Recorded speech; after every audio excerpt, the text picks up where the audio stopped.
fi ìsùn ìkẹyìn ṣe pàápàá fáwọn tó ti ṣáájú wa lọ. Olúwa tẹ́wọ́ gbà lọ́wọ́ wa. A gbàdúrà ní orúkọ Jésù, ẹ̀mí tí a fi máa rántí pé ẹni kíkú ni gbogbo wa àti pé lọ́jọ́ kan ó dàbí wọn, irú ẹ̀mí bẹ́ẹ̀ Olúwa gbé ìwọ̀ wá. A gbàdúrà lórúkọ Jésù, má jà fàyè ba ọ̀run wa jẹ́ o. Ọjọ́ Olúwa má jà fi bọjọ́ ọ̀la jẹ́.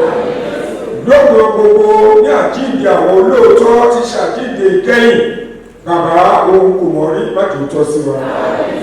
Ògo ni forúkọ rẹ̀. Ní orúkọ Jésù Kristi Olúwa wa. Ẹ jọ̀wọ́ ilé gbà jókòó. A wà ní item number 11. Àkókò ìjẹ́rìí sí ìgbésí ayé bàbá Amos Ìkọ̀síọlá Sàmàyé. A ó pe ọmọ bàbá mẹ́ta láti sọ̀rọ̀ ní ṣókíṣókí nítorí àwọn èèyàn tó sì máa rìnrìn àjò tó bá ṣe é ṣe ká lè parí ìsìn yìí by after 6 or maximum of 6:30. So a ò fẹ́ pàágùn rárá pẹ́pẹ́ nítorí àwọn èèyàn tí wọ́n sì máa jáde kúrò ní ìlú yìí. So nítorí náà a ó ṣe ní kọ́kán ìṣẹ́jú kan àbọ̀ pátápátá ìṣẹ́jú méjì láti sọ ní ṣókí ìjẹ́rìí nípa ìgbésí ayé bàbá. Ṣùgbọ́n màá sáré máa fi ti àwọn ọmọ sí ẹ̀yìn. Ẹnìkan nínú ìjọ aṣọ tó mọ bàbá dáadáa ìṣe ẹni tí ó kàn mọ̀ wọ́n fẹ́rẹ́ dógí o, àti ẹnìkan nínú ẹbí tí ìṣọmọ wọn àwọn mẹ́ta ló máa sọ̀rọ̀, ṣùgbọ́n ẹnìkan nínú ẹbí tí ìṣe ọmọ bàbá dà ẹgbẹ́ ìṣùgbọ́n tó mọ̀ wọ́n dáadáa kálẹ́ni náà ó náwó sókè ìlú pé nínú ẹbí ẹnìkan lọ́gẹ́lẹ́ kò sí.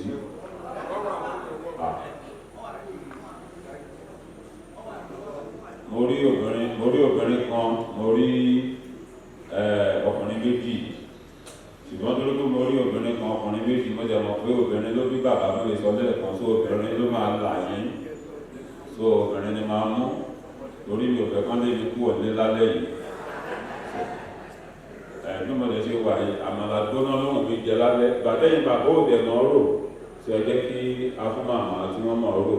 Ohun tá a máa ṣe ni pé nínú ẹ̀yìn bàbá yẹn àwa mú ẹnìkan tó máa ṣojú gẹ́gẹ́ bí ìjọ, so torí ìjọ kò ní limit ẹ má bọ̀ wọ́n.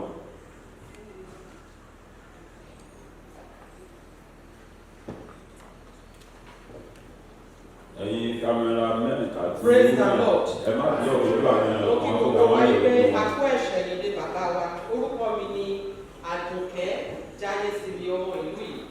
Ní ṣókí, mo fẹ́ jẹ́rìí sí ohun tí bàbá tó ṣe nínú ayé àwa ọmọ ní 1983 precisely.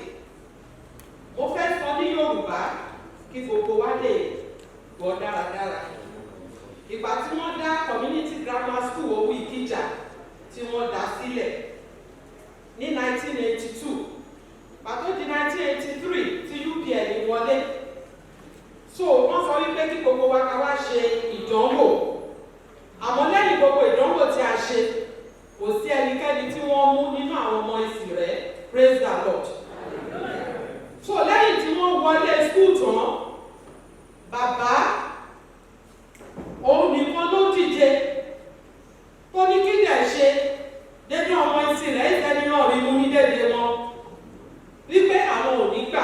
Bàbá dẹ̀ dìde pẹ̀lú àwọn kan ní Owó Ìkìjà, wọ́n parapọ̀ àwọn ìbejì tí ó jẹ́ ọmọ bàbá wọn lè jẹ́rìí sí ohun tí mo sọ yìí. Bàbá dẹ̀ ṣiṣẹ́ takuntakun, gbogbo wa kan ti gbàgbé wípé a máa wọ skul. Èmi báyọ̀ gbé nígbà yẹn ní ìlú Ìbàdàn ló ti padà. Nígbà tó pẹ́, wọ́n wá ránṣẹ́ sí gbogbo wa, wọ́n ní gbogbo àwa tá a ṣe ìdánwò ní Owó Ìkìjà ní 1983 wípé wọ́n ti pèsè orúkọ gbogbo àwa ọmọ ìsìn rẹ̀ ató mẹ́jọ nígbà yẹn àbí mẹ́wàá, wọ́n pèsè orúkọ yẹn. gbogbo wa dẹ̀ di akẹ́kọ̀ọ́ ní community grammar school Òwu Ìkìjà. Ipa pàtàkì ni bàbá yìí kó. Ó tún di àsìkò kan ẹ̀gbọ́n tèmi is a principal nursing now. Ìgbà tí wọ́n ní issue ní ọ̀dọ̀ ẹni tí wọ́n bá gbé, wọ́n ti fẹ́ wọ class 5, wọ́n bá padà sí Sírẹ̀. Wọ́n wá láwọn ò lọ school mọ̀, òun ni bàbá yìí ló dìde. Ó ṣàrọ sìsá mi yẹn nínú wípé class 3 náà fẹ́ dá ẹ padà sí from class 5 ó yẹ kó wà. Bàbá yẹn dẹ̀ pẹ̀tù sí nínú. To the glory of God, if I didn't come out to testify for this great work that our late daddy did in our life, my mind will not be settled. I thank God for his life, I thank God for his children, and I pray that the Lord of hosts will be with all the family in the name of Jesus Christ. Amen. Thank you and God bless you all. Àdúrà ni pé ní ìlú Ìsìrẹ́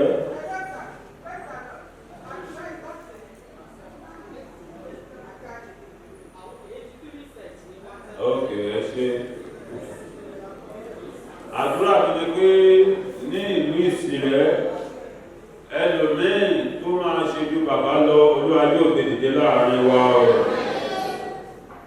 ó ṣe pàtàkì wípé ká tún nílò èèyàn báyìí tí wọ́n ṣe tán láti ti àwọn ẹlòmíì lẹ́yìn torí nísìnyí ilé fúláàtì là ń kọ́ ṣé mọ̀ pé bàkan ilé face me face àjọ ń jẹ àjọ ń mu àjọ ń wẹ̀ àjọ ń sùn tí ọmọ bàbá tó bá lọ sùn nílé míì wọn ní wá wọn ló wà ní ìyá lágbájá ṣùgbọ́n nísìnyí ilé fúláàtì là ń gbé àkọlé yẹn lọ́tọ̀ àlùjáde àti wá ṣe fẹ́ǹsì àti ní géètì sí èmi àti fámílì mi àbẹ́nibọ̀dì ṣe mọ́ ó gbàdúrà pé ẹnìkan tó máa tún kó wa jọ tó máa di adarí tí ò ní sí yapamọ́ nílùú yìí Olúwa yóò fẹ́ dìde láàrin wa lórúkọ Jésù. Mo fẹ́ mú ẹnìkan láti ìlú ta ló fẹ́ sọ̀rọ̀ nípa bàbá láti ìlú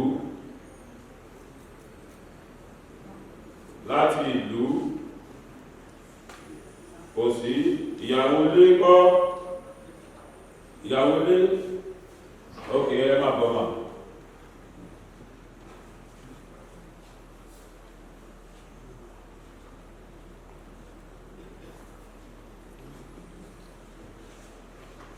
Ìṣẹ́jú kan. The Lord is good. All the time. Mo dúpẹ́ lọ́dọ̀ Ọlọ́run wípé àlùfáà wa wọ́n gbà mí láyè láti sọ̀rọ̀. Ara mi ti ń gbé wúkẹ́wúkẹ́ pé ṣé mi wà nílé sọ̀rọ̀ ni. Nítorí wípé tí mi bá sọ nǹkan tí mo fẹ́ sọ yìí, mi ti ẹ̀rù pé mo lè sùn lẹ́yìn. Mo ní ìpèníjà kan pẹ̀lú ọkọ mi. Ìgbà tí bàbá wa gbọ́, bàbá wa sọ fún ọkọ mi. Wọ́n wá ní Báyọ̀, mo fọ́ kó máyà rẹ̀ wá, èmi ò kì í ṣèjẹ̀bú ẹ má bínú pé ebi bá ti sọ. Mo sọ fọ́ kó máyà rẹ̀ wá, ṣípò máyà rẹ̀ wá. Wọ́n ṣàmú mi wá ṣàjọ wá. Bàtà wá, wọ́n wá bá wa parí ọ̀rọ̀ yẹn. Bàtà wá parí ọ̀rọ̀ yẹn, ìgbà tí màá tún wá bímọ, ìbejì mo kọ́kọ́ tún bí. Mo wá láyọ̀ láti sọ pé gbogbo àwọn ọmọ yìí lọ́jọ́ tèmi wọ́n ti ṣoríire. Tó yẹ pé mi ìbá tún ti fi lọ lọ́kọ mi káàkiri, bóyá yé mi ò bá ti má dáa bó ti dáa báyìí. Gbogbo wa lájẹun ọmọ o. Mo wá gbàdúrà yìí pé gbogbo àwọn ọmọ bàbá àtọmọ ọmọ ní o, àtọmọ ọmọ lágbára Ọlọ́run ẹ̀ ní kúkú òjijì o, ẹ̀ ní faragbà àwẹ̀, ilé yín ò ní dàrú o, yóò máa dùn ní kò ní kan lórúkọ Jésù. What a testimony. Ilé mi lókè ló wá, ilé mi lọ́dọ̀ Ọlọ́run, má jẹ́ kí n fààyè ọ̀run jẹ́. Ilé mi, bàbá yẹn ṣiṣẹ́ lóòótọ́, ẹ̀gbọ́n ṣe tún lé yẹn ṣe. Màmá yẹn sọ pé tí ìbá ṣe àwọn bóyá ọmọ àwọn èèyàn bóyá ọ̀pọ̀ mẹ́ta ló bá tún fẹ́. Ṣé a tún sì lè rú àwọn èèyàn bẹ́ẹ̀ láàrin wa? Ibi tó jẹ́ pé àwọn màdàrú òun ló kún gbòòrò báyìí. Thank God for bàbá ìpọ̀sẹ̀ ọlá ìdí ọlá wà nínú ayé wọn. Ní báyìí mo fẹ́ pe Madam Felicia Awo Naija, ṣé mo pè dáadáa? Oh, beautiful. Ẹ jọ̀wọ́ ẹ wá jẹ́rìí ní ìṣẹ́jú díẹ̀ ọkọ̀rọ̀ kí ká náà ẹ kàn sọ díẹ̀ nínú ìgbésí ayé bàbá.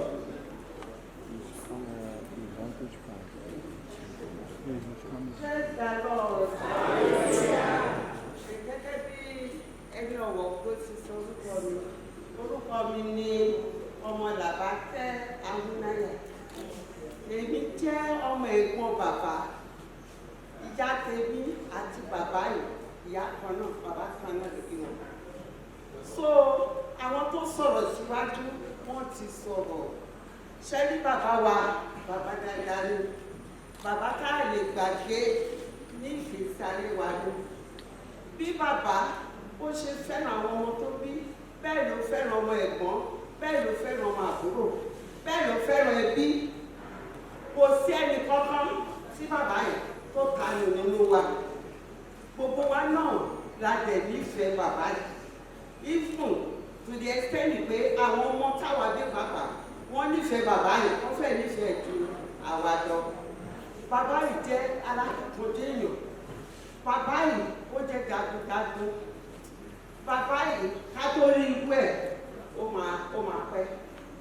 In the sense that bàbá ó bímọ ó dẹ̀ kọ́ wọn. A dúpẹ́ lọ́wọ́ Ọlọ́run pé bàbá yìí wọ́n tọ́ ọmọ wọ́n dẹ̀ jèrè ọmọ. Bàbá jẹ wọn mọ́ o, àwọn dẹ̀ tọ́jú wọn o. Ẹ̀yin ọmọ, ẹ̀yin náà ẹ̀ jèrè ọmọ o. Ọmọ tí yín náà àtọ́jú yín o. Bí bàbá ìkọ́ ṣe kó tọ́tọ́, àwa náà àgbọ́ àtọ́ o. Ní ìsìn bàbá yìí, èmi ni mo tẹ̀lé wọn nínú ẹbí. Èmi ni mo tẹ̀lé wọn nínú ẹbí. Èmi náà mo gbàdúrà báyìí wípé gbogbo yín ẹ̀ ní fi mi sáyé lọ. Àwọn tèmi náà wọ́n ní fi mi sáyé lọ. Bàbá wa ẹni tí a lè gbàgbé ni. Ìṣòro tẹlòmíràn, ìṣòro ti bàbá yìí ni.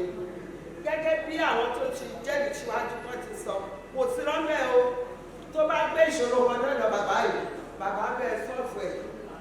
Ó dọ̀dọ̀ bàbá yìí tó ò bá níṣẹ́, tó ò bá ṣọ̀lẹ, bàbá lànà iṣẹ́ fún ẹ, wàá gbádùn ara ẹ̀. Gbogbo àwọn àlejò tó wà ní ìlú yìí, wọ́n lè gbàgbé bàbá yìí o. Ká tó rí àwa ọmọ, àwa náà a lè gbàgbé bàbá yìí o. Bàbá ó ti kú re wàásù re o, ọrùn rà dára o. Àwa tó kù lẹ́yìn ọjọ́ tiwa náà dalẹ́ o, máa lè kọjọ́ lọ́jọ́ lọ o. So bàbá wa bàbá dáadáa ni o. Ẹ pàtẹ́wọ́ fún Jésù o. Mo wá gbàdúrà fún yín náà pé ẹrù tí bàbá bọ́ sí yín lọ́rùn kò ní wọ̀ yín lọ́rùn o.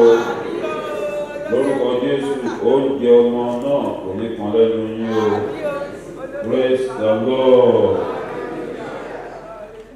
Ìyálóde Dúpẹ́ Adéwuyì, ẹ má pẹ́ púpọ̀, ìṣẹ́jú kan náà ní kẹ́ ṣe o.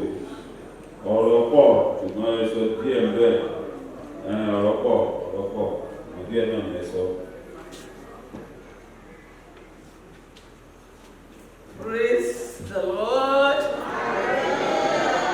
Praise the Lord. Ìdí ọpẹ́ wa pọ̀ lálẹ́ yìí púpọ̀. Ìkíní, bàbá wa jẹ́ akíkanjú èèyàn.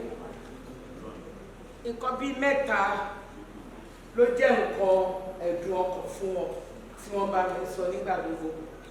Àkọ́kọ́, wọ́n máa ń sọ pé ìyàwó táwọn fẹ́ láàárọ̀ kùtùkùtù ó ń ṣiṣẹ́ ọmọ. Ìyàwó yìí, màmá yìí pẹ̀lú ọmọ wọn padà. Number 2, wọ́n máa ń sọ wípé aṣọ tí àwọn fẹ́ fi sùn bí ọdún 10 làwọn fi ṣe iṣẹ́ sí, ṣùgbọ́n aṣọ yìí èèyàn kan gbé lọ́nà. Number 3 ní àwọn ajínigbé tí wọ́n gbé bàbá. Mi ò rí kí bàbá mi sun ẹkún rí, ṣùgbọ́n ìjọ tí wọ́n ń ròyìn tí ojú wọn rí nínú igbó tí wọ́n so wọ́n mọ́ fún ọjọ́ 5 tí ò sí oúnjẹ, tí ò sí omi, wọ́n sọ ẹkún kíkorò. wọ́n ní Ògùn state government fìyà jẹ àwọn gbé ṣùgbọ́n a dúpẹ́ lọ́wọ́ Ọlọ́run wípé Ògùn state government náà wọ́n ti gbé ìgbésẹ̀ lórí ọ̀rọ̀ yìí ẹ bá mi kí hallelujah. èyí tí ó dùn wọ́n jù nínú ọ̀rọ̀ yìí tí ó jẹ́ ọpẹ́ pàtàkì fún gbogbo ọmọ ẹbí ará ìjọ Ọlọ́run lẹ́yìn ni wípé àwọn ẹni yìí ní kí wọ́n gba owó lọ́wọ́ mi kí wọ́n rí bàbá mi mọ́lẹ̀ láàyè ṣùgbọ́n adúpẹ́ pé kò ṣeé ṣe fún wọn adúpẹ́ pé a rí òkú bàbá yìí sí ní èní adúpẹ́ pé à ń ṣe ẹ̀yẹ ìkẹyìn fún wọn ẹ̀yin ọmọ gbàlà ẹ bá mi ké hallelujah ẹ bá mi ké hallelujah ẹ bá mi ké hallelujah ògo ni f'Olúwa lọ́run lókè ọ̀run ọba aládé àlàáfíà wípé a rí òkú bàbá yìí sùn wípé ayé ò sọ wípé kí ni ìdùnnú wọn kúkú rí bàbá wọn Olúwa ò ṣe tiwa bẹ́ẹ̀ gẹ́gẹ́ bí mo ṣe sọ bàbá wa jẹ́ akíkanjú èèyàn no nonsense disciplinary to the core gbogbo àwọn ọmọ tí wọ́n bá wọn gbé wọ́n lè jẹ́rìí sí yẹn bàbá òde ń gbé ìkà lẹ́yìn o tó bá wá rojọ́ ìkà fún awádìí ọ̀rọ̀ yẹn fínífíní láti bọ́ bó ṣe máa dá àdúpẹ́ pé ojú wa pé tí bàbá bá jí láàárọ̀ wọ́n á fi ọwọ́ lu ẹlẹ́dàá wọn lẹ́ẹ̀mẹ́ta báyìí ìwọ Ọlọ́run gbogbo àwọn kókó lóhùn má jẹ́ kó mọ sàárè kankan nínú wọn adẹ́dúpẹ́ Olúwa gbà bẹ́ẹ̀ fún wọn. nígbà tó di October ní last year láti ìgbà tí wọ́n ti jí wọn gbé ká ti rí wọn wọ́n wà lọ́dọ̀ mi lẹ́kọ̀ọ́ bàbá ní àsìkò náà tó díẹ̀ kíní lókù ẹ̀rù ọba wọn láti kú o wọ́n sọ̀rọ̀ ikú bẹ́ẹ̀ ni wípé àwọn ń lọ ìrìn àjò ni wọ́n ní àsìkò náà tó àwọn fẹ́ lọlé ìsì rẹ̀ nínú yàrá o lórí bẹ́ẹ̀dì òun lòun máa kú sí Olúwa ní ẹ̀gbà bẹ́ẹ̀ fún un ẹ̀gbà ìdúpẹ́ lọ́wọ́ Ọlọ́run. Hallelujah. adúpẹ́ tó ojú gbogbo wa mú régélé Ẹ ṣé màmá. ojú wa pẹ́ ẹsẹ̀ bẹ́ẹ̀ pàdé lórí ìtọ́.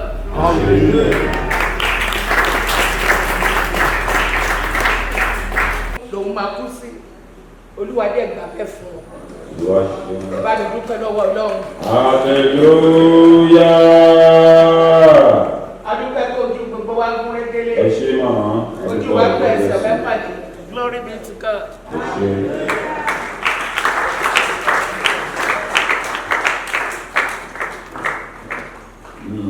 Olúwa ṣe nínú ayé bàbá o àgbàdúrà wípé better than he has lived àwọn ọmọ wọn á break record mi lórúkọ Jésù. I have the honor to invite Pastor Dayo Samaye for the next testimony.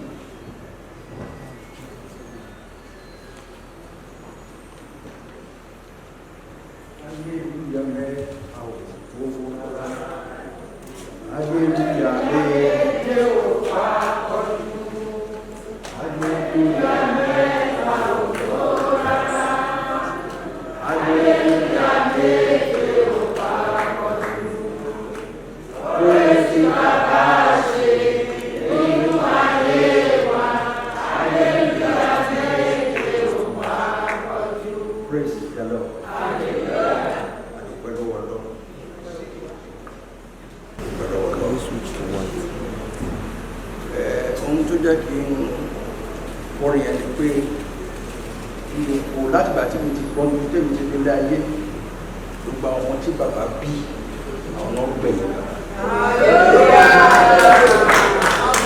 ọpẹ́ ní fún Ọlọ́run. Bẹ́ẹ̀ ni wá ẹlẹ́ẹ̀kejì ni pé àlùfáà kan tó ṣiṣẹ́ ní Ìsìrẹ́ níbí fún ọdún mélòó kan ó ṣe mí lánàá pé wọ́n ti jẹ́ pé Ọlọ́run wọ́n ṣe gbúgbúgbú mẹ́jọ ìyá mẹ́fà ìpàrọ̀ bàbá tá bá ti wà lẹ́kọ̀ọ́ tí bàbá yẹn bá ti wà nísìrẹ́ bí ọkọ̀ wa balẹ̀ lọ gbogbo nǹkan tí ó bá ń ṣẹlẹ̀ ń bí là ń gbọ́ tó bá fẹ́ ká wá láti gbọ́ ká máa wọ̀ tó bá dẹ̀ fẹ́ ká wá láti sọ fẹ́ máa wọlé máa tẹ́ kọ̀ǹtù ọlọ́run àwọn àgbà àkóso. Amen. Na bàbá jẹ́ ẹnìkan tó kó ẹbí mọ́ra. Láti kékeré ni mo ti mọ gbogbo àwọn ẹbí. Àwọn ọmọ mi wa, ọmọ mi Ìbàdàn.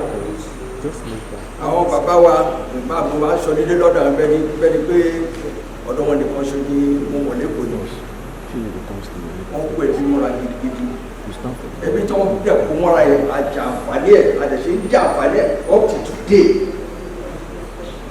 Agbára Ọlọ́run, nípínlẹ̀ Ọlọ́run. Now bàbá wọ́n jẹ́ ẹnìkan tó jẹ́ pé wọ́n gbà pé kéèyàn kan kó ṣe mẹ́lẹ́lẹ́ àdúgbò wọn níbi tó bá wà wọn aláwẹ̀. Bàbá jẹ́ strict disciplinarian. It's not just an ordinary disciplinarian. Strict one. Nígbà tí mo wà ní class 1 ní 1964 bàbá pè mí Dayọ̀ wọ́n ti ọmọ ẹni tí wọ́n ṣe. Ọ̀rọ̀ yẹn bí mo ṣe wà ní bá lọ sí St. Anthony's yẹn ọ̀rẹ́ máa wà lọ́kàn mi. Máa rọ ọ̀rọ̀ yẹn lẹ́yìn pàtì ayé mi tó jẹ́ pé mi ò ó bá ń bà mí lẹ́rù láti bá àwọn ọmọ tí ò bá ṣe kí ní ẹ̀kọ́ láti bá wọn rìn. Ó jẹ́ nǹkan tó jẹ́ pé ó lè gbé true tí mo fi kó ní tí mo fi kó ní St. Anthony's. Thank God for that. Bàbá jẹ́ ẹnìkan tó ní ìyàwó púpọ̀ ṣùgbọ́n Ọlọ́run fún bàbá ní ọgbọ́n ó ṣe máa dí pẹ̀lú wọn. Ìyẹn ni one thing tó yẹ kó yà mí lẹ́nu. Àwọn ìyàwó wọn bá tara wọn o èmi ò ń gbọ́jà o mi ò tẹ̀ gbọ́. Now tí a bá gbé mátà lọ sọ́dọ̀ bàbá báyìí ni wọ́n tó wà nílẹ̀ o bàbá rí pé solution ó fi jáde fún wa. Bàbá máa ń bá wa sọ oríṣiríṣi gẹ́gẹ́ bá gbogbo ti sọ lẹ́kọ̀ọ́ ikú ò bá wọn lẹ́rù. Wọ́n á ní ìgbà kan mo ti máa sọ wọn pé pàtẹ́tẹ́ sọ̀rọ̀ ikú ìgbọ́n sáfẹ́ yìí pàápàá. Ẹ máa sọ̀rọ̀ ẹ̀kú wọ́n ní táìmù kú ẹ̀ jẹ́ kíkú gan wá. Bàbá ní ó máa bọ̀ ọmọ sọ̀rọ̀ sáfún. But we thank God today. Ọpẹ́ ni fún Ọlọ́run. There's one other thing. St. Peter's Church ní ilé mi. Owó tàbá ń dá ní church yìí bàbá ló jẹ́ kí n máa dá.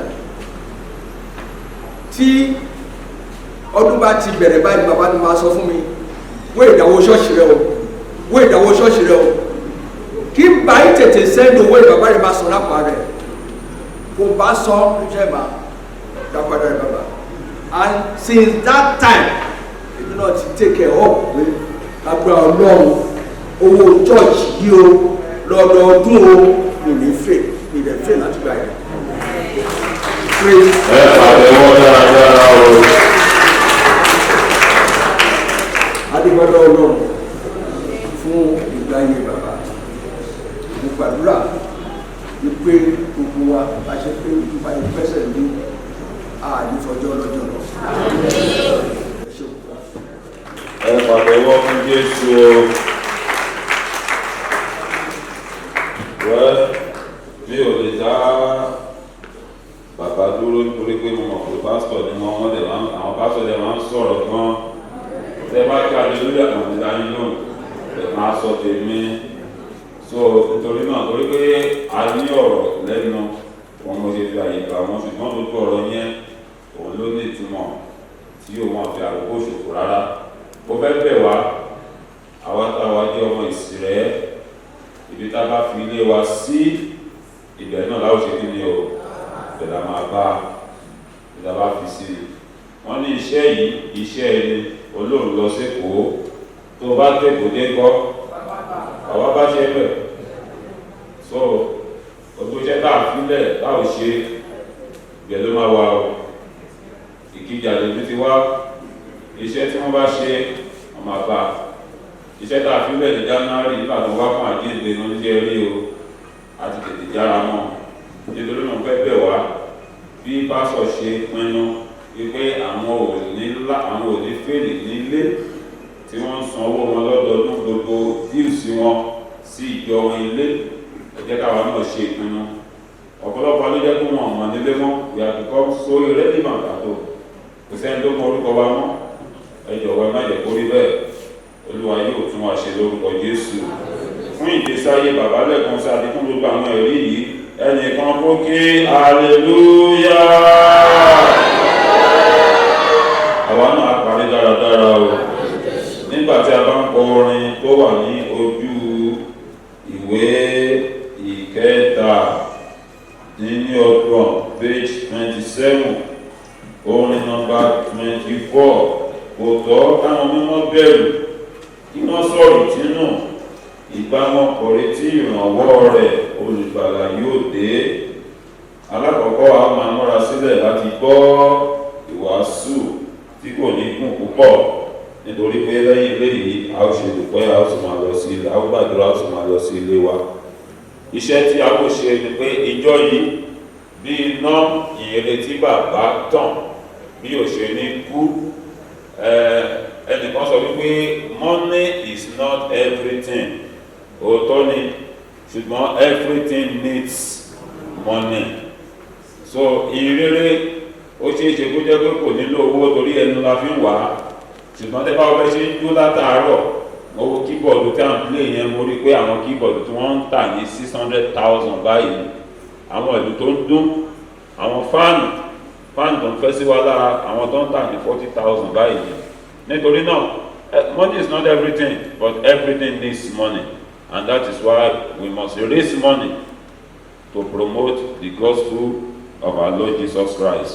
Nítorí gbàtà bá ń kọ orin yẹn ní ojú page 27 orin 24, a ó dìde dúró ní ìmúrasílẹ̀ fún ìwàásù, a ó sì gba ọrẹ pàtàkì fún ìyìn rere ìjọ St. Peter's Anglican Church Ìsìrẹ́.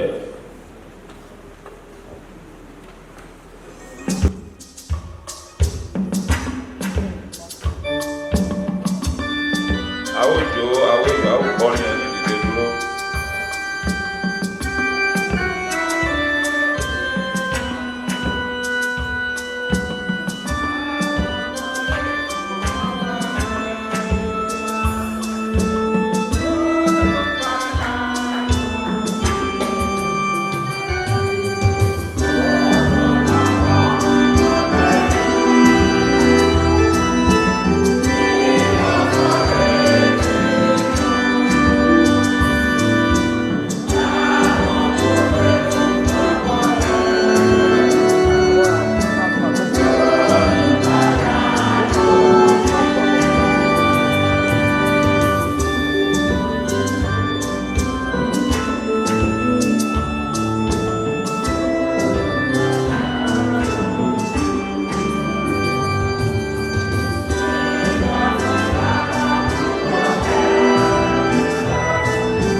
fún àdúrà. A gbé ọ̀gá Ọlọ́run tó dára níwọ̀n ìgbà tí ayé yóò wà, ìgbà bíbí ni àti ìgbà kíkú. A fẹ́ fún àwọn ọjọ́ àti ọdún tí bàbá lò ní òde ayé. A rí pé ẹ̀yin Ọlọ́run dúró tí wọ́n á ti gbórúkọ rẹ̀ ga fún àwọn àkókò tí ẹ̀yin Ọlọ́run tí wọ́n sọ̀rọ̀. Kíkọ tí onígbàgbọ́ ìrántí àwọn olóògbé, a gbórúkọ rẹ̀ ga gbogbo àgbà ọpẹ́ wa. Àwọn máa lọ sínú ọ̀rọ̀ rẹ̀, gbogbo wa kọ̀ rẹ̀ sókun àyà wa. Ọ̀rọ̀ rẹ̀ kó tún ayé wa ṣe. Nípasẹ̀ ọ̀rọ̀ rẹ̀ lórí ìjẹ́ka di alábùkù fún orí Jésù Kristi Olúwa wa. Ké hallelujah. Ké hallelujah. Ké hallelujah. Ẹ jẹ́ kí a jókòó, ẹ jẹ́ kí a jókòó.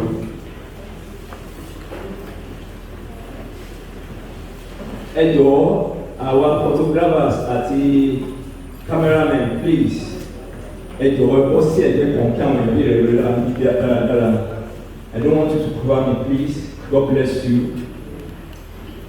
Ohun tí ò wọ́pọ̀ ní láyé òde òní. Ohun tí ò wọ́pọ̀ ní láyé òde òní. Pàápàá ní agbègbè tí a wà ní orílẹ̀-èdè Nàìjíríà láti rí ọmọ 100 ọdún ó lé mẹ́ta. In most cases, nígbà tí a bá rí 90, àwọn ò pé àgbà ti dé rẹpẹtẹ ní 80 òkú àmàlà ní 70 rice, jollof rice, fried rice gbọ́dọ̀ ṣẹlẹ̀ níbẹ̀. Nowadays, even at 60, a wò wípé àgbà ti dé. I always tell people, that's what I pray for anyway. We are at the age of 80. Lọ́nà bá ti celebrate 80th birthday. Tí Ọlọ́run bá pè mí ní ọdún yẹn, I will be the most happiest. 80th birthday. Ìrọ̀mà lọ jẹ́jẹ́. Praise the Lord. Ké hallelujah. Láti jọ 100 ọdún ó lé mẹ́ta kì í ṣe ohun tó rọrùn. Mo dẹ̀ mọ̀ wípé tí a bá ní kí àwọn èèyàn bẹ̀rẹ̀ sí máa jáde wá ní ọ̀kọ̀ọ̀kan láti wá máa sọ nípa ìgbésí ayé bàbá, oníkálùkù ló máa rí sọ. Kí wá ṣe dáadáa nìkan làwọn èèyàn máa rí sọ. Àbẹ́ẹ̀kọ́, àwọn èèyàn máa rí èyí tí ò dá tí bàbá náà ṣe. Àbí kìí ṣe bẹ́ẹ̀. Yorùbá bọ̀, ẹ má wò mí, wọ́n ní èèyàn kì í rìn kí orí má jì. That is not possible.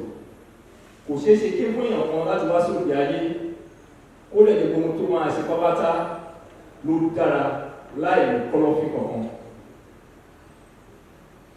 Ṣùgbọ́n ohun tí a fi ń ṣe àyẹ̀wò ìgbé ayé èèyàn ní pé dáradára tí ó ṣe àti búburú tí ó ṣe èwo ló pọ̀ jù ara wọn lọ. Ké hallelujah. Ké hallelujah.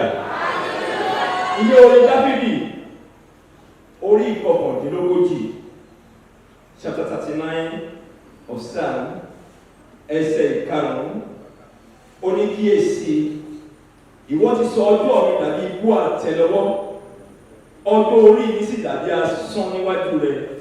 Nítòótọ́ olúkúlùkù ènìyàn nínú ìjókòó rere rẹ̀ asán ni pátápátá. Ọ̀rọ̀ tí a fẹ́ sọ ní àṣálẹ́ yìí kò wà fún bàbá Sàlàyé mọ́, kò lè dá nǹkan kan fún bàbá mọ́. It cannot determine where bàbá is going. Ọ̀rọ̀ tí a fẹ́ gbọ́ ní àṣálẹ́ yìí kò lè yí ipò tí bàbá wà, kò lè yí padà. Ṣùgbọ́n ọ̀rọ̀ tí a fẹ́ gbọ́ ní àṣálẹ́ yìí has to do with your life. Ó ní ṣe pẹ̀lú ayé àwa tí a jókòó sí yìí lónìí. Ìmọ̀lẹ́ bẹ̀rẹ̀ kó tẹ́tí dáradára èyí tí ó bá lè mú bẹ́ẹ̀ kó o mú. It can determine your future and it can determine your eternity. A lè béèrè lọ́wọ́ rẹ lórí ọ̀rọ̀ tó fẹ́ gbọ́ lálẹ́ yìí. Bíbélì sọ ní apá ìdìkan ó ní ó dára láti lọ síbi tí a ti ń ṣọ̀pọ̀ ju ibi tí a ti ń ṣe kí ni ṣe ìgbéyàwó lọ. mo sọ tẹ́lẹ̀ sínú ayé rẹ lórúkọ Jésù bó bá ṣe kó o pẹ́ tó láyé o ò ní sọ pé kòkòrò lọ́jọ́ ayé rẹ. ọ̀pọ̀lọpọ̀ wa when we celebrate birthdays tàbá ṣe ọjọ́ ìbí we count numbers. akẹgbẹ́ nìkan ṣe ọjọ́ ìbí iṣẹ́ lánàá wọ́n ní kí wọ́n bá wọn sọ̀rọ̀ and I told her frankly that look here madam you are expiring little by little. ó ń lọ díẹ̀ nìyẹn. She celebrated 40 years wọ́n lè sọ pé 40 years is out of your way. tó bá jẹ́ ọgọ́ta ọdún ló fẹ́ lò okòógún ọdún tó bá jẹ́ àádọ́rùn ọdún ló fẹ́ lò okùn 30 years tó bá jẹ́ 80 ló fẹ́ lò okùn 40 years. bó ṣe rí fún gbogbo àwọn tí a jókòó níbi lónìí nìyẹn. Baba was so lucky to have spent 103 years. So lucky. In fact, tó bá jẹ́ ènìyàn ní Ọlọ́run ni irú àwọn bàbá yẹn tó bá dé ọ̀run tó bá ní kọ̀ọ̀sì láti sọ pé kí wọ́n lọ sọ́run àbájù ìyà yẹn á pọ̀ rẹpẹtẹ torí pé wọ́n ní àkókò láti ronú kúwàdà. Kí aleluya o kí aleluya. Ìwọ́n tó ń dọ́kọ̀ èrè bá nílò àǹfààní tí bàbá tá a sọ̀rọ̀ yìí alẹ́ yìí. You may not have that opportunity. And that is the reason why tó o gbọ́dọ̀ lo àwọn àkókò rẹ bí ẹni wípé ilẹ̀ ọ̀la ò ní mú bá ọ. And I begin to wonder within myself, báwo ni orílẹ̀-èdè Nàìjíríà ṣe dá bó ṣe dà lónìí? Kò wá sí Kristẹni mọ́ ní orílẹ̀-èdè Nàìjíríà. Kò wá sí àwọn ọmọ tí a tọ́ tí a kọ́ ní ẹ̀kọ́ rere ní orílẹ̀-èdè Nàìjíríà mọ́. Ẹ gbọ́ nínú àwọn ọ̀rọ̀ tó bá wa sọ. Bàbá mọ̀ pé double JP ní bàbá. Àbí bẹ́ẹ̀ kọ́? Bàbá lọ sí Jerusalem pilgrimage. Bàbá tún lọ sí pilgrimage míì. Wọ́n gbàdúrà lórúkọ Jésù òní ní ìpínlẹ̀ irú yẹn ní Nàìjíríà. It was a bad experience. Baba was almost 90 or 90 something. 97 when he was kidnapped. That's a jungle pilgrimage. Ní nírú yẹn lórúkọ Jésù Kristi. Àwọn olóṣìṣẹ́ yẹn báwo la ṣe ti ara wa débẹ̀? Báwo la ṣe débi pé à ń gbé ara wa láti gbà owó? Àwa lọ wá bọ̀. Wọ́n lọ sí ìwọ́n lọ sí ọ̀hún. Ọmọ ìsìn rẹ̀ pẹ̀lú ẹni tó ṣe. Báwo la ṣe débẹ̀? Are you even saved your own household? Nínú ilé rẹ̀. I am very sure tó bá lọ bá 500,000 ní báńkì ní ìsìn tó bá jẹ́ kéèyàn méjì tàbí mẹ́ta mọ̀ lọ́wọ́ náà sí. Tó o bá ṣọ́ra ilẹ̀ lè má mọ̀ báyìí 500,000. 500,000. Tó o bá ní 2 million nílé tí ọmọ tó o bí nínú ẹ bá mọ̀ ọmọ tó o bí nínú ẹ tó bá mọ̀ kó o gbé 2 million sílé ọmọ tó bá jẹ́ ọmọ tó o kọ́ dáadáa àbábọ̀ kó àwọn ọmọ wa orílẹ̀-èdè wa di túútú a ò dá ọmọ tó dára mọ̀ ọmọ tí ò dáná àwọn àdàlọ́ gbọ́ ẹ̀ nínú ti dàmọ́ sábà a sì gbé ara wa ní Kristẹni à ń gbé ara ní onígbàgbọ́ à ń ka àwọn ọjọ́ orí wa ẹ̀rọ àti pé I'm 60 years old àgbàlagbà ní mí I'm 70 years old ọjọ́ orí ẹ̀ kọ́ la fẹ́ sọ kí ló tó dàbẹ̀ lọ́jọ́ orí ẹ̀ kí ló tá lè sọ nípa ayé ẹ̀ kí ni túmọ̀ tó ọjọ́ orí ẹ̀ ní àgbègbè tó ń gbé àti inú ilé tó ti jáde wá.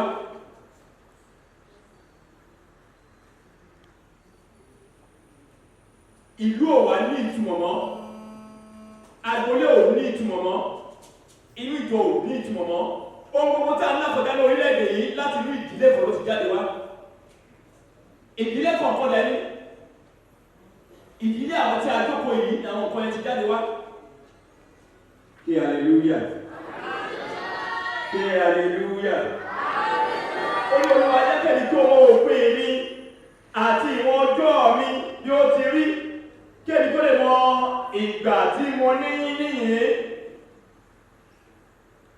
Lord, make me to know my end and the that I know how frail I am. Tó o bá mọ àkókò tó o ní, ohun tó ń lé kákàkiri yẹn ò nílé. O fẹ́ gbé ènìyàn kan oníkọ́lọ́mù 20 million naira wá. 20 million yẹn ibo ló ti fẹ́ náà, báwo ló ti fẹ́ náà, kí ló rò kó máa ṣẹlẹ̀ sí ẹ ní ọjọ́ kejì. O níwájú àṣìṣe ẹlòmíì ní ibi. Wàá rò ó wípé tí wọ́n bá wà ní ipò ẹni yìí báwo ló ṣe máa rí sí i. Ẹ̀mí ènìyàn wá jọ wá lójúmọ́ ní orílẹ̀-èdè Nàìjíríà. We now begin to kill ourselves as if we are getting goat or chickens. À ń para abẹ́ni padì à ń ta ẹ̀jẹ̀ sílẹ̀ ní orílẹ̀-èdè Nàìjíríà.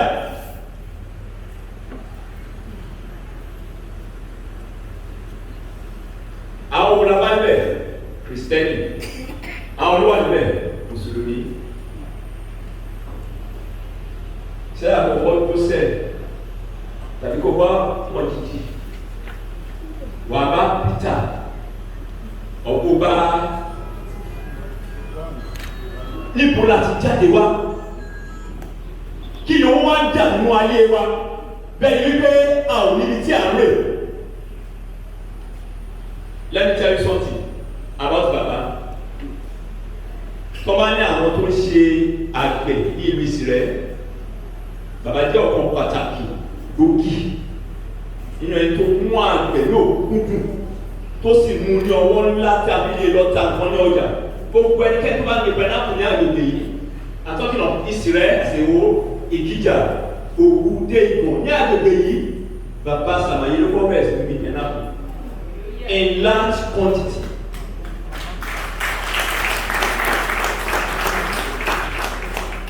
Bí o bẹ̀rù pé àgbẹ̀ kọ́kọ́ wà ní Ìsirẹ́ lónìí tí o kì pẹ̀lápù, ẹ lọ sí oko, ẹ lọ pẹ̀lápù ọ̀ṣà káàkiri ìlú yìí. Ṣùgbọ́n bí o fẹ́ bàyọ̀ gbogbo owó tí bàbá ń pa nígbà yẹn, gbogbo pẹ̀lápù tí bàbá gbìn, gbogbo pákí tí wọ́n gbìn, wọ́n á dá. Ṣé àkọ́kọ́ tó sẹ̀ tàbí kó bá wọn jìjì? Wà bá Peter ọ̀pọ̀ bá níbo láti jáde wá? Kí ni ó wá dà nínú ayé wa? Bẹ́ẹ̀ ni wípé a ò níbi tí à ń rè. Let me tell you something about Baba. Tó bá ní àwọn tó ń ṣe àgbẹ̀ ní ìlú Ìsirẹ́, Baba jẹ́ ọ̀kan pàtàkì gbòógì nínú ẹni tó mú àgbẹ̀ ní òkúndùn tó sì mú ní ọwọ́ ńlá tí a fi lè lọ ta nǹkan ní ọjà. Gbogbo ẹnikẹ́ni tó bá ń gbé pẹ̀lápù ní àgbègbè yìí, àtọ́kìnà Ìsirẹ́, Ṣèwó, Ìkìjà, Òwu, dé Ìgbọ̀n ní àgbègbè yìí, Baba Sàmàyé ló kọ́ bẹ̀rẹ̀ sí ní pẹ̀lápù in large quantity.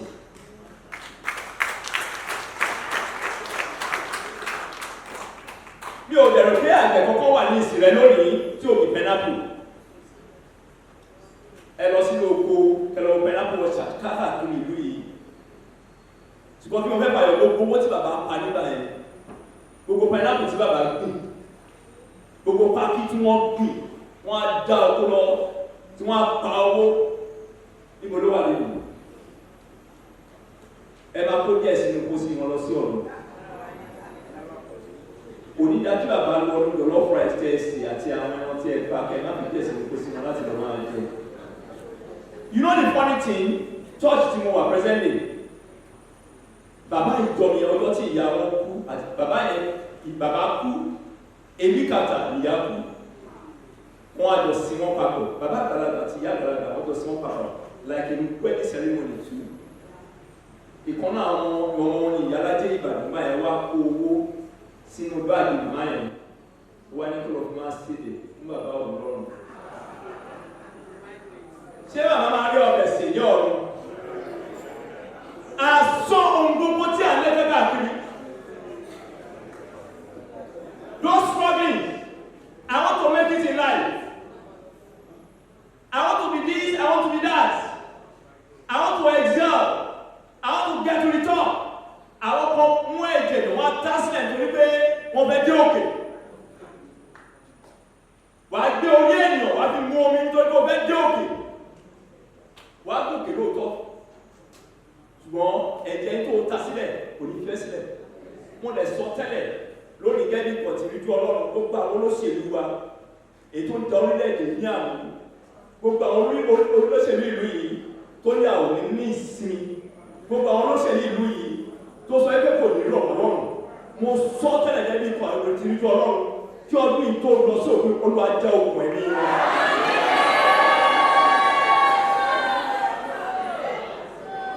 Ara ni wọ́n lọ orílẹ̀-èdè yìí. Let's say the truth.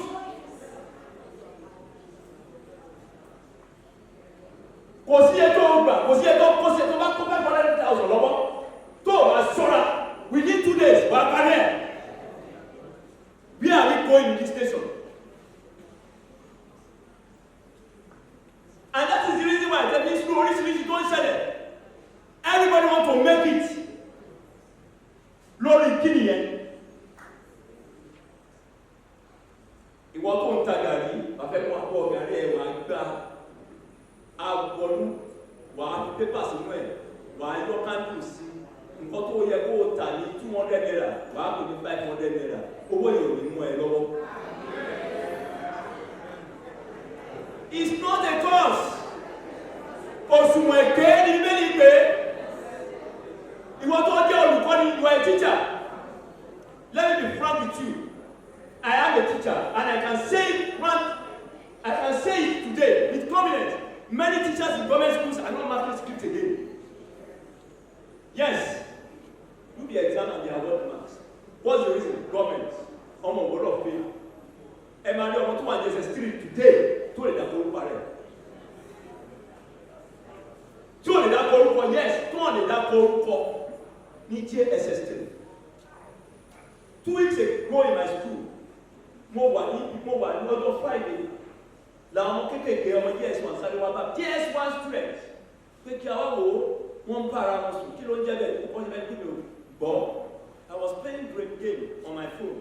Lọ́mọ ẹ̀ka bọ́ wọn onílọ̀ wọ́n ń bá ara wọn sùn ó yá ẹ̀rọ kó wọn wá wọ́n wá wọn lọ sínú igbó school kan tí wọ́n kọ́ tí wọ́n kọ́ tí wọ́n lọ fún àwọn ẹ̀ wá age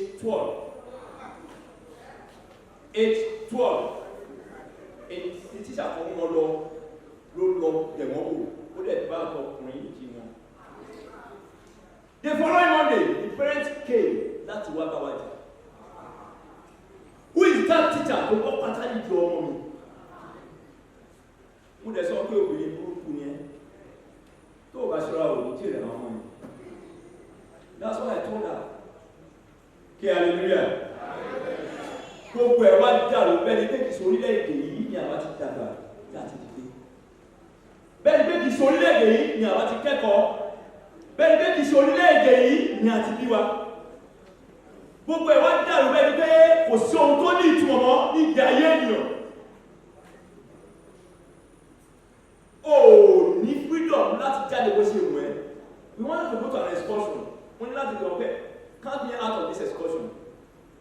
Going to Ekiti at this period of time ní òní lọ tó bá kó gbogbo wa tó bá tẹ̀lé pé gọ́ọ̀mẹ̀ntì máa wá gbà sílẹ̀ kan kó gbogbo kọ̀ǹpútà teachers ọ̀gbọ̀n Ìjẹ̀bú ní Ògùn state kọ́ tó bá wà sábà lọ ọjọ́ márùn-ún bẹ́ẹ̀ tó kú wa máa rí ẹni bá máa kú wa ti kú èmi ò bá yín lọ and it was cancelled ní orílẹ̀-èdè tí a wọ̀. Àwọn ọ̀rọ̀ tó ń kọjá lọ yìí wọ́n hùwà rere wọ́n gbé ìgbé ayé rere.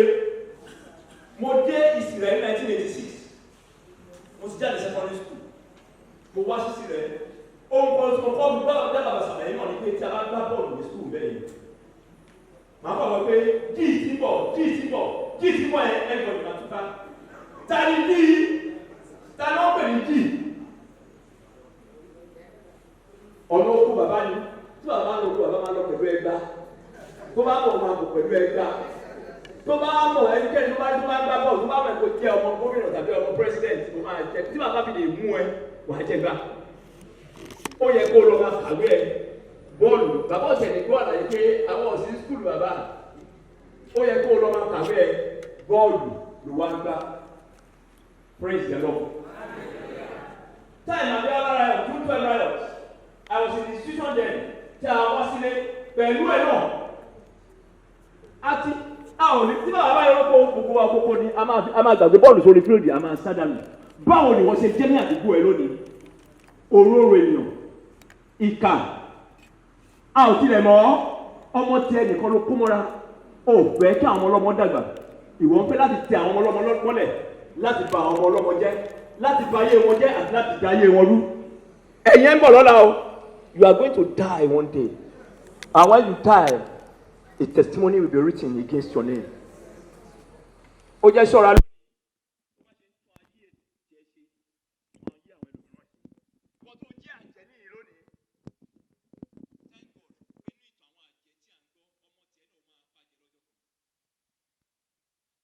nígbà tó bá ń bọ̀ àwọn ọmọ ẹ̀ ọjọ́ yẹn wá jẹ́ ọjọ́ ẹkún àti ìbànújẹ́ fún ẹ wọ́n sọ tẹ́lẹ̀ sínú ayé àwa ẹ̀jẹ̀ tó wà níyìn ó jẹ́ gba Kristi ó jẹ́ fi ayé ẹ̀ fún Jésù òkùnkùn yẹn ò lè dá àkọ́kọ́ fún ẹ o àjẹ́ tó wà ní kó yọwọ́ ẹ̀ sókè wọn ò gbé ẹ ga ó tó bẹ́ẹ̀ mẹ́tàlá ò tó bẹ́ẹ̀ kó yọwọ́ ẹgbẹ́ tó wà tó lè fi yọ̀ngọ̀ àwọn àkọsà wà fẹ́ tẹ́tẹ́ yọwọ́ wa sókè àwọn akọrin yọwọ́ yín sókè àwọn ọmọ sàlàyé tó wà ní yọwọ́ yín sókè ẹgbẹ́ tó wà tó lè lọ́wọ́ ojú tiẹ̀ ṣé mọ̀ ní ó jẹ́ fi ẹgbẹ́ yẹn sílẹ̀ kó wọn náà tó Kristo lè fi yọ̀ngọ̀ kí ọmọ Ọlọ́run lè fi náà jẹ́ nítòótọ́ ó sì gbàdúrà fún ọ bó ṣe ń ṣe ìpinnu yẹn lónìí ní orúkọ Jésù Kristi kó bá fẹ́ wọ́n tó ọkàn rẹ gbogbo ìwọ tó ní ìwà ìbàjẹ́ ìwà ìkà ó ṣe ṣe kí kidnapper tó wà láàrin ìwà kan máa mọ̀ if you are a kidnapper and you are here today better think your mind ó jẹ́ yípadà kò lè dá àwọn ọgbọ́n o kò síbi tó bá gbé ẹ dé you are going to end it one day ó máa parí fún ẹni ọjọ́ kan tó bá sì parí níbo ló pọ̀ sí báwo ni ó ṣe rí ọjọ́ wo ni ó jẹ́ ọjọ́ ayọ̀ àbí ọjọ́ ẹ̀kọ́ jẹ́ tẹ̀lé rẹ̀ bá fún àdúrà. Bá Ọlọ́run sọ̀rọ̀ Olúwa má jẹ́ fi ayé ìgbà ọ̀gbìn mi jẹ́. Mo bẹ̀bẹ̀ Ọlọ́run mi,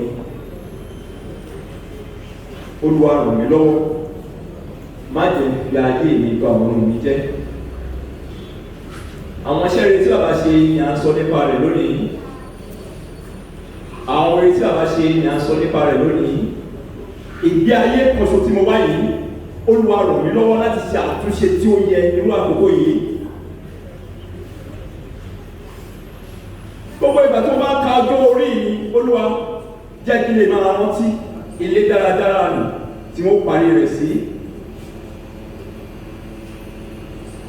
Ibùgbé rẹ, ilé tó ní ẹwà ni, ilé tó dára ni.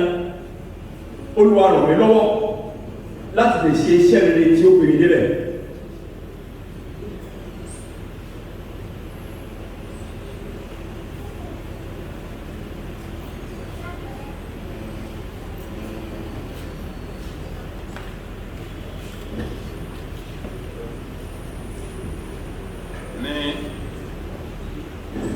Ní orúkọ Jésù Kristi Olúwa wa. Olúwa jọ̀wọ́ má jẹ́ kí ọ̀rọ̀ yìí kó dá wa lẹ́bi ní ìjọba rẹ̀. Bíbélì wípé kò sí ìdálẹ́bi nísinsìnyí fún àwọn tó wà nínú Kristi. Mo gbàdúrà gbogbo àwọn tí wọ́n pe Jésù sínú ayé wọn ní ọ̀rọ̀lẹ́ yìí, Olúwa mú ẹ̀bi kúrò lórí ayé wọn. Bàbá ọwọ́ ìfẹ́ yín ló lè fi fà wọ́n mọ́ra. Ẹ gba ìṣẹ́ lọ́wọ́ wọn. Ẹ gba wọn náà lọ́wọ́ ìṣẹ́ kí èso ọmọdé ọmọ ìjọba rẹ̀. Ní orúkọ Jésù Kristi Olúwa wa. Kí ẹni tó ti ní ìgbàlà ké hallelujah. Amen. Àkókò wa ti lọ nítorí náà àwọn sáré ṣe àwọn iṣẹ́ tó kù kọ́mọ́kọ́mọ́ ni. Mo fẹ́ gbàdúrà fún àwọn ọmọ lẹ́ẹ̀kan bàbá mi fàlọ́ fún àwọn káwọn pé tì wẹ́ wọ́n má gbàdúrà fún ọjọ́ orí nìkan o.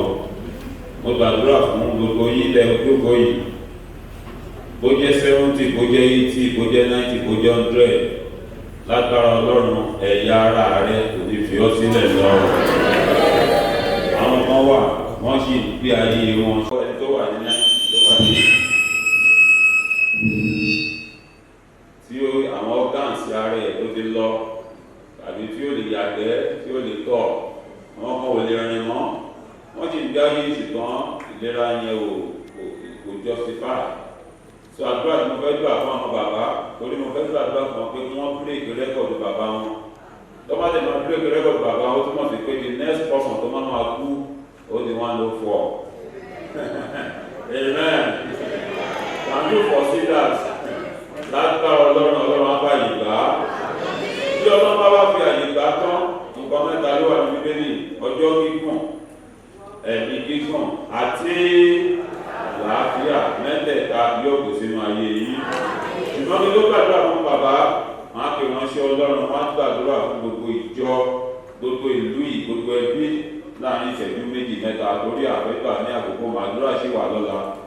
Man of God, please.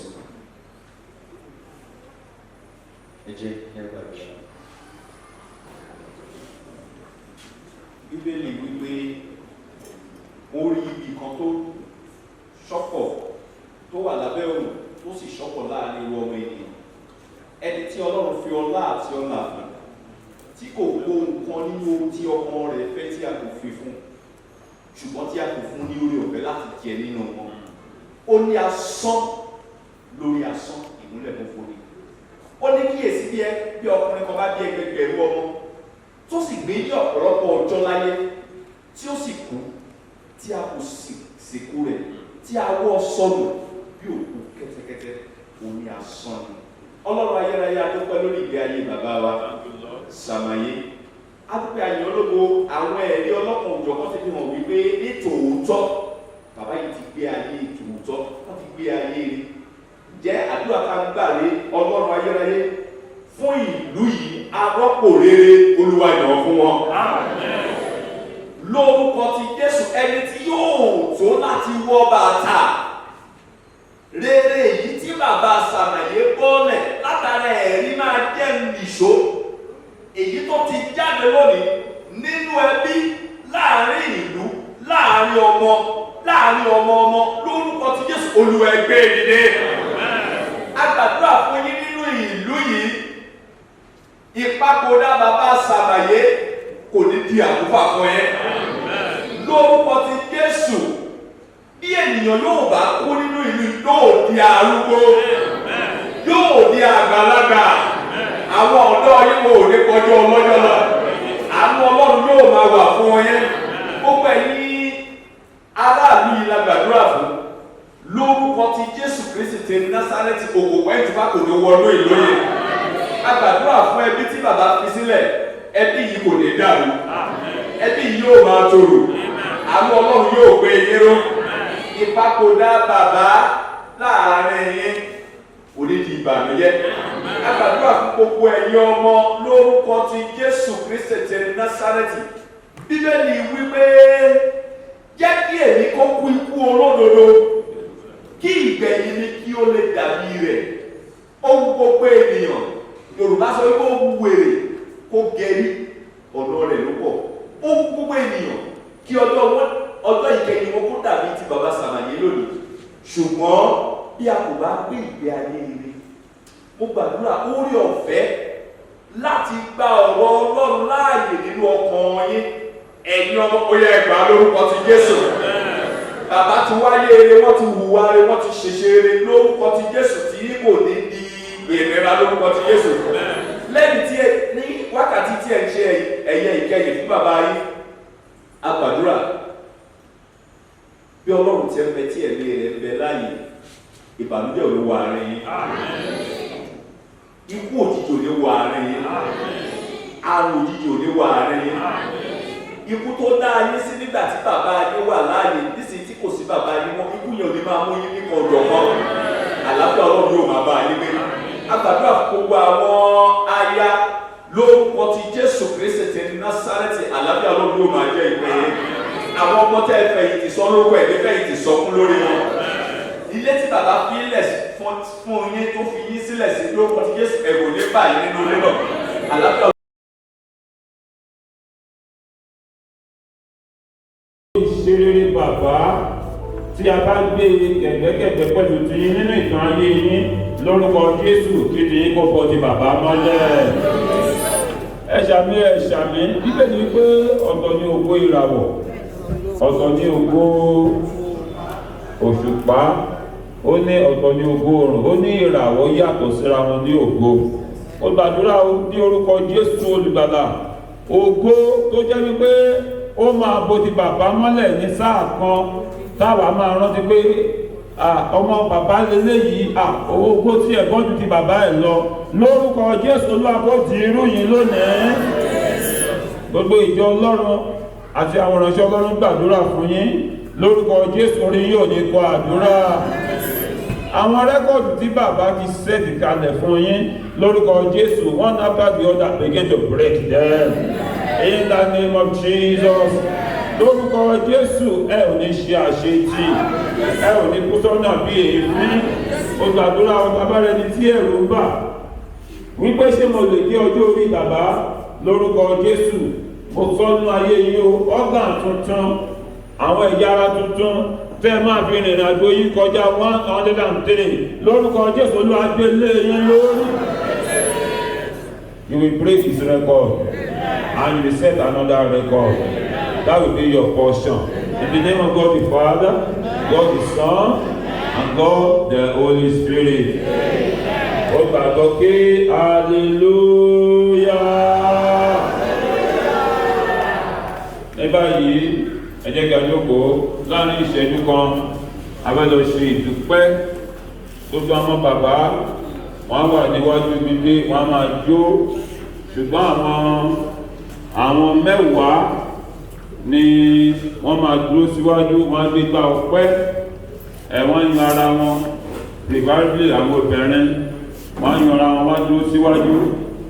Bí a ti máa ṣe ìdúpẹ́ yẹn láàrin ìṣẹ́jú 5 sí 10 láti ìta, òun láti máa kọ́kọ́ wọlé wá